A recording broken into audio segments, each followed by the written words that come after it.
From Astoria to the Rockaways, it's time for the Queen's New Yorker. And here is the man giving you all the info, your uber snazzy and jazzy host, Mr. Jason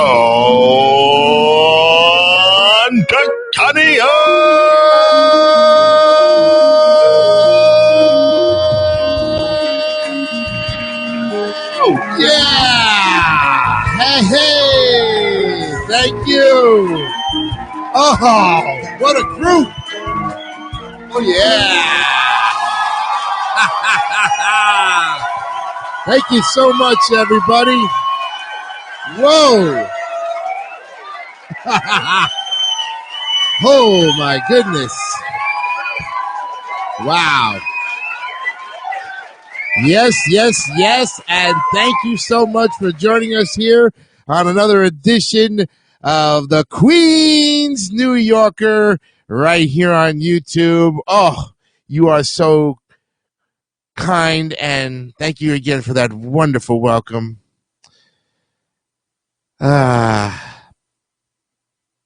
We are just grateful that you are here to join us today because this is part 2 of our look at the Udall's Cove, and it's going to be a good one, I can tell you that. And I can't wait for when we go to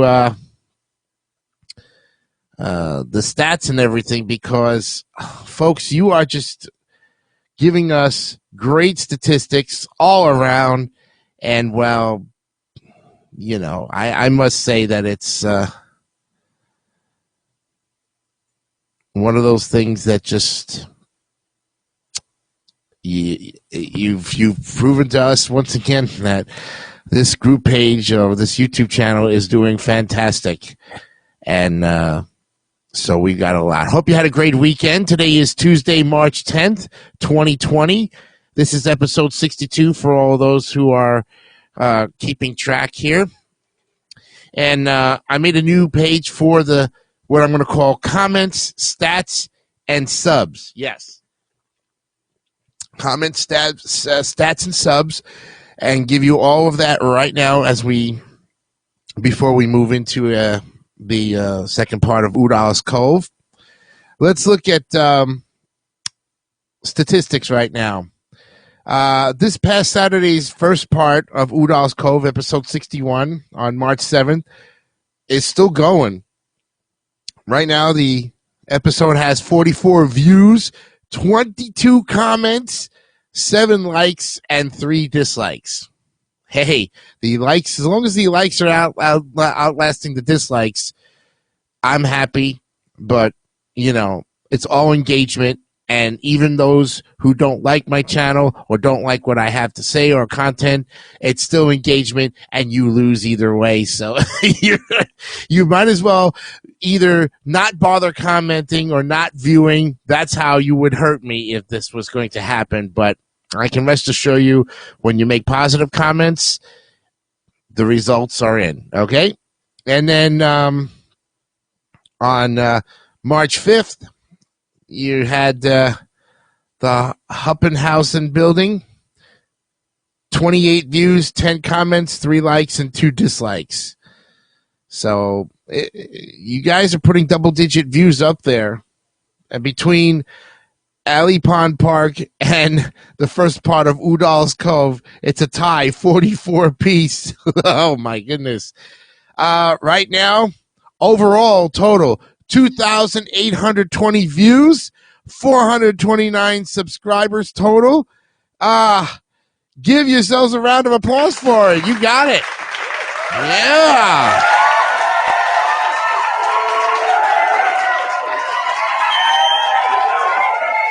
Oh, yeah.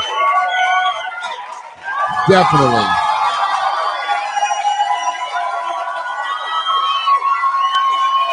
Oh, yeah.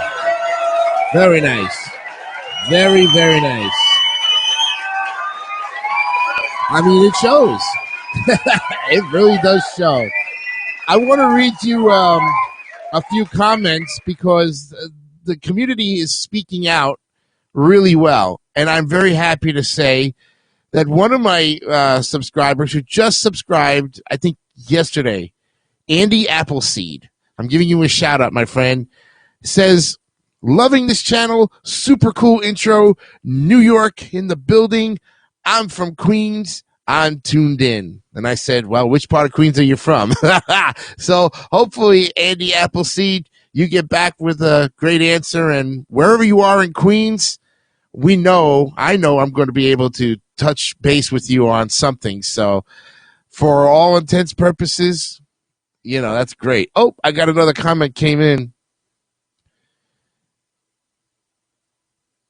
Oh, and wow. And I'm going to give out a shout out to China, Keeping Up with China. She says, I just friended you. Look at my channel. Oh, cool. Well, I will, China. Definitely. Yes. So that's good. Yeah, if you want to check out Keeping Up with China, she's got over 3,000 subscribers. Wow. I mean, her channel is doing fantastic. That's terrific. Congratulations. Keep going.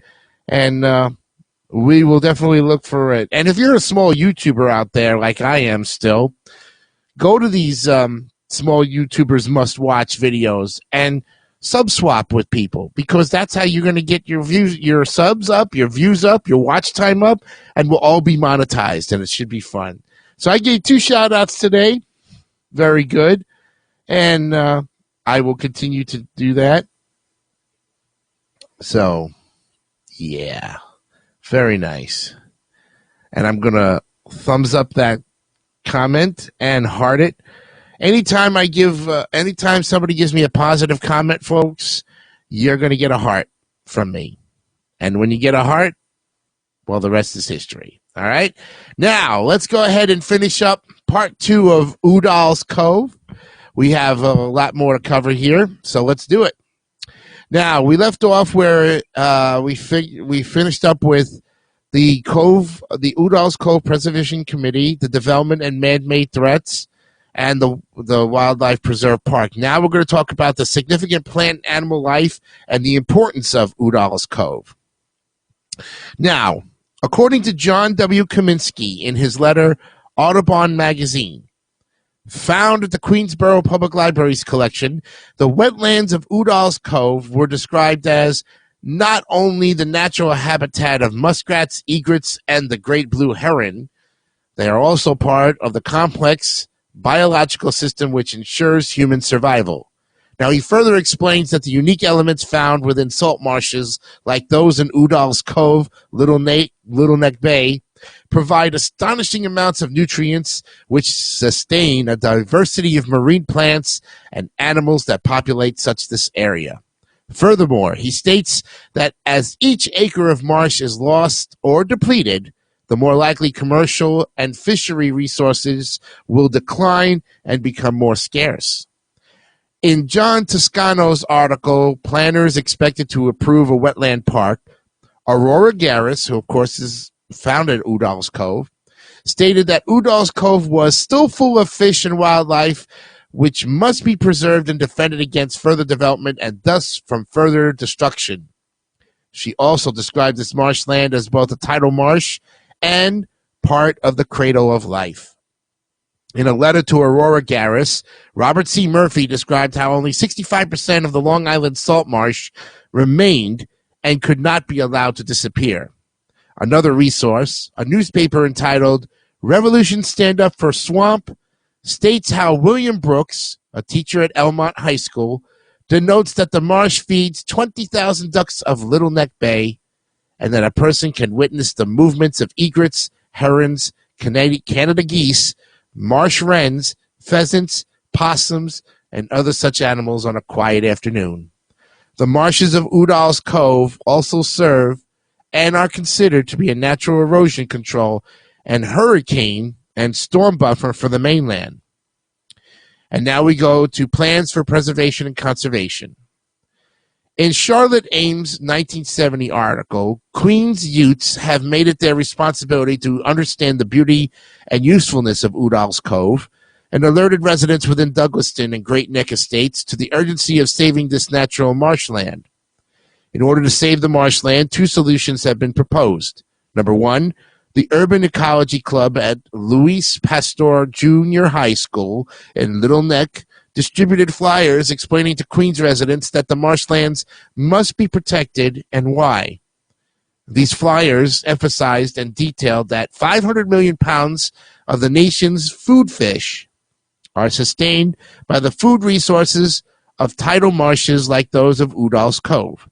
Second, Kevin Wolf, who's a 16-year-old, persuaded an unidentified adult to buy $900 worth of Great Neck Estates by the Great Neck Estates Marshland Preservation Committee.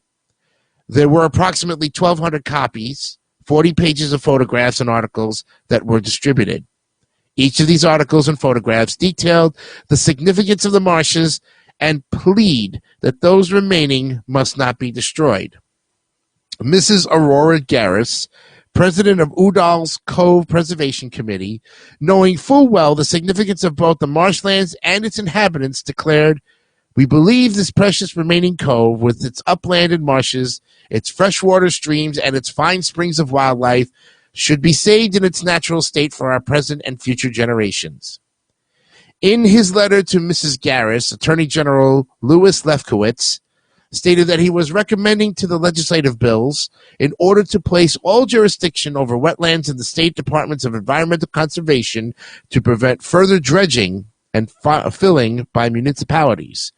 He also proposed bills which would forbid airports from extending into wetland areas, to require a state permit for dredging or placing fill in wetlands, and to establish district environmental boards with authority to restrict construction or development with adverse environmental consequences. In his article, Robert Claiborne states how there have been a few small successes in the battle to block the wholesale destruction of the wetlands. One such success was how a Douglaston area citizens group marched with hundreds of supporters in February of 1971 to the marshes of Udall's Cove in Little Neck Bay. They succeeded in saving 100 acres of the cove from being converted into a golf course and a parking lot. Well, back in 72, Queensborough President Maines asked the City Planning Commission to approve the creation of a 30-acre wetland park in the Douglaston Little Neck area. This project included Udall's Cove, and during a public hearing, two speakers favored this proposal. The park was to consist of an irregular tract bounded by the Long Island Railroad tracks, Douglas Road, or Bayshore Boulevard, Little Neck Parkway, and Little Neck Bay. Now, President Maines explained how this park would serve as a natural park which excluded ball fields and playgrounds, and it would protect the last marshland in Queens outside of Jamaica Bay. Claire Schulman, chairman of Community Planning Board 2, told the planners that her board had already unanimously approved the park and urged for quick adoption of the proposal. In August of 1973, the Tri-State Regional Planning Commission issued a report stating that the ravine in Udall's Cove must be preserved because of its ecological importance in maintaining the freshwater and nutrient inputs to Udall's Cove and Little Neck Bay. It serves as a watershed for the Douglaston Little Neck area. Malcolm Wilson, in hopes of arousing support and conserving the environment, sent Aurora Garris a letter on which the envelope covered was inscribed, "Preserve the Environment." In his letter to Aurora Garris, Martin Lang described man as greedy and ignorant, and how valiant voices like that of Mrs. Garris tried to protect man from himself. He described how those in the city were developing a weapon for the purpose of managing our waters. Under Section 208 of Public Law 92-500, Lang and his colleagues were awarded an $8.1 million grant from the federal EPA for the preparation of an area-wide waste management plan. And that's going to do it for part 2 of Uldal's Cove. Stay tuned for Thursday's episode 63, where we will conclude Uldal's Cove right here on the Queens New Yorker. I'm Jason Icanio. Have a great day, and remember, be honest, be real, and keep it simple, stupid. Kiss. And don't settle, and don't be a nut monkey. Be something better. Be real, because you deserve every bit of it. Have a great day. We'll see you on Thursday. Bye-bye. You have been watching the Queens New Yorker. This is Jason Kelly on a Jason DeCanio internet presentation. Thank you for your support.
Don't forget to subscribe to the David Dyson Network for great more content like this one.